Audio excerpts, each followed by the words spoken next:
Hi friends, welcome to my KSY inform YouTube channel. ಯಾರಾದರೂ ನನ್ನ ಚಾನಲ್ನ ಸಬ್ಸ್ಕ್ರೈಬ್ ಮಾಡದೆ ನೋಡ್ತಾ ಇದ್ದರೆ ಪ್ಲೀಸ್ ಒಂದು ಸಬ್ಸ್ಕ್ರೈಬ್ ಮಾಡ್ಕೊಳ್ಳಿ. ಚಿಕನ್ ದಮ್ ಬಿರಿಯಾನಿ ಅಂತೂ ತುಂಬಾ ಸುಲಭ ಮಾಡೋದು, ಟೇಸ್ಟ್ ಕೂಡ ಸೂಪರ್ ಆಗಿರುತ್ತೆ. ಬನ್ನಿ ಮಾಡೋಣ.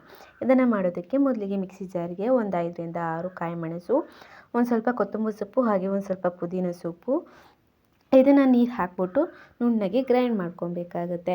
ಅದಾದಮೇಲೆ ನಾವು ಒಂದು ಕುಕ್ಕರ್ಗೆ ಒಂದು ಸ್ವಲ್ಪ ಎಣ್ಣೆನ ಹಾಕ್ಕೊಂಡು ಈರುಳ್ಳಿ ಜಾಸ್ತಿನ ಹಾಕ್ಕೊಬೇಕು. ಹಾಕ್ಬಿಟ್ಟು ಚೆನ್ನಾಗೇ ಫ್ರೈ ಮಾಡ್ಕೊಬೇಕು. ಚೆನ್ನಾಗಿ ಫ್ರೈ ಮಾಡ್ತಿದ್ದಂಗೆ ಇದಕ್ಕೆ 1/2 ಟೀ ಸ್ಪೂನ್ ಆಗುವಷ್ಟು ಶುಂಠಿ ಬೆಳ್ಳುಳ್ಳಿ ಪೇಸ್ಟ್ನ ಸೇರಿಸ್ಕೊಬೇಕು. ಅದಾದಮೇಲೆ ರುಚಿಗೆ ಬೇಕಾಗಿರುವಷ್ಟು ಉಪ್ಪನ್ನ ಸೇರಿಸ್ಬಿಟ್ಟು ನಾವು ಆವಾಗಲೇ ಏನು ರುಬ್ಬಿಟ್ಕೊಂಡಿದ್ದೀವಿ ಮಸಾಲ, ಅದನ್ನು ಹಾಕ್ಕೊಬೇಕು. ಹಾಕ್ಕೊಂಡು ಚೆನ್ನಾಗೇ ಫ್ರೈ ಮಾಡಿಬಿಟ್ಟು ಒಂದು 5 ನಿಮಿಷ ಆದಮೇಲೆ ಚಿಕನ್ನ ಆ್ಯಡ್ ಮಾಡ್ಕೊಬೇಕು. ಆ್ಯಡ್ ಮಾಡಿಕೊಂಡು ಚೆನ್ನಾಗೇ ಅದನ್ನು ಮಿಕ್ಸ್ ಮಾಡ್ಕೊಬೇಕು. ಮಿಕ್ಸ್ ಚೆನ್ನಾಗಿ ಮಾಡಿದ್ದಾದಮೇಲೆ ಇದಕ್ಕೆ 1/2 ಟೀ ಸ್ಪೂನ್ ಆಗುವಷ್ಟು ನಾವು ಚಿಕನ್ ಬಿರಿಯಾನಿ ಮಸಾಲ ಪುಡಿ ಏನಿದೆ ಅದನ್ನು ಹಾಕ್ಕೊಬೇಕು.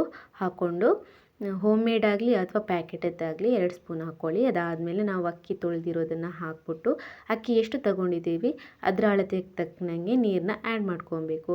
ಆ್ಯಡ್ ಮಾಡಿಕೊಂಡು ನಾವು ಕುಕ್ಕರ್ ವಿಷಲ್ನ ಮುಚ್ಚಿಬಿಟ್ಟು 2 ವಿಷಲ್ ಕೂಗಿಸ್ಕೊಂಡ್ರೆ ಆಯಿತು. ಸೂಪರ್ ಟೇಸ್ಟಿಯಾಗಿರುವಂತಹ ದಮ್ ಬಿರಿಯಾನಿ ರೆಡಿ ಆಗುತ್ತೆ.